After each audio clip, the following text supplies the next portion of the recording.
আসসালামু আলাইকুম রহমতুল্লাহি ওবারাকাতু। আমাদের দেশে কমন একটি সমস্যা হলো কোনো বক্তাগণ বা কোনো দায়ীগণ অথবা ওয়াইজগণ তারা কিতাবের মধ্যে যাহা পান তাহাই হাদিস হিসেবে মানুষের নিকটে বলে বেড়ান। চাই ওই হাদিসটা জয়ীফ হোক অথবা সহি হোক অথবা জাল হোক অথবা মনকার হোক অথবা জামদত্তা হোক। একটা কথা মনে রাখতে হবে, এই পৃথিবীতে যত জাল হাদিস আছে অথবা অগ্রহণযোগ্য হাদিস আছে সবগুলোই কোনো না কোনো কিতাবের মধ্যে আছে, কোনো না কোনো তাফসিরের কিতাবের মধ্যে আছে, কোনো না কোনো হাদিসের কিতাবের মধ্যে আছে। কিন্তু সেই কিতাবে থাকলেই এটা হাদিস হিসাবে রাসূলের বাণী হিসাবে মানুষের নিকটে বলাটা খুবই একটা জঘন্য একটি অপরাধ। সেই হাদিস সম্পর্কে, সেই তাফসির সম্পর্কে বিচার বিশ্লেষণ করতে হবে যে এটা সঠিক কিনা, তার সূত্র ঠিক আছে কিনা, তার রাবি ঠিক আছে কিনা। তারপরে মানুষের নিকটে বলতে হবে হ্যাঁ রাসূল করিম সাল্লাল্লাহু আলাইহি সাল্লাম এটা বলেছেন, অমুক কিতাবের মধ্যে আছে এবং এই বর্ণনাটি সঠিক। কিন্তু দুঃখের বিষয় হলো যে কোনো কিতাবে পাইলেই তারা ঠাস করে মানুষের সামনে বলে বেড়ান আর বলেন যে অমুক কিতাবে আছে।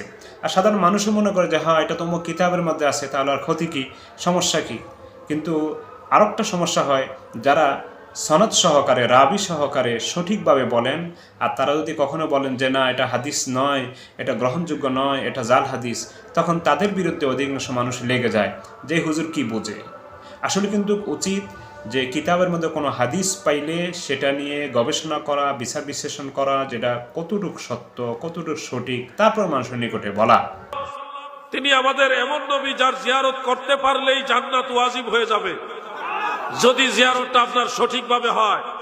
কারণ নবীজি বলেছেন, عن ابن عمر رضي الله تعالى عنهما قال قال رسول الله صلى الله عليه وسلم من زار قبري وجبت له شفاعتي। আল্লাহর হাবিব বলেন, উম্মতেরা গো,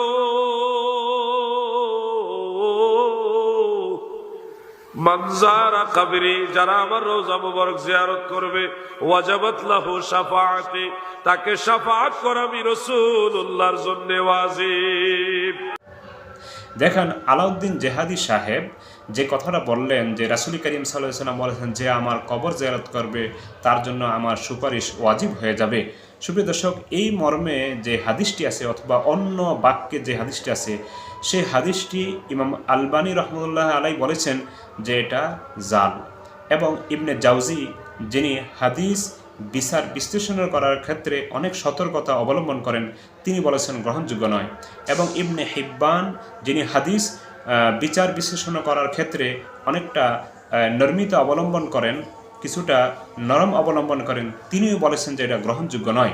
শুধু তাই নয়, ইবনে হাজার আল আসকালানী রাহিমাহুল্লাহ তাআলা যিনি ফাথুল বারির লেখক, অর্থাৎ বুখারী শরীফের অন্যতম সরা, অন্যতম ব্যাখ্যা ফাথুল বারি এর লেখক, তিনি বলেছেন এটা গ্রহণযোগ্য নয়। সুপ্রিয় দর্শক, তাই তিনি যে বললেন মানুষের সামনে এটা হাদিস রাসূল করিম সাল্লাল্লাহু আলাইহি ওয়াসাল্লাম এই কথা বলেছেন, তার উচিত হয় নাই। অতএব এটা আমরা বিশ্বাস করব না, মানব না। তবে রাসূল করিম সাল্লাল্লাহু আলাইহি ওয়াসাল্লামের কবর জিয়ারতে নিষেধ নেই, সেটা বরকতময় বটে, কিন্তু উনি যে কথাটা বলেছেন এই কথাটা সঠিক নয়। আশা করি বিষয়টি বুঝতে পেরেছেন। আসসালামু আলাইকুম।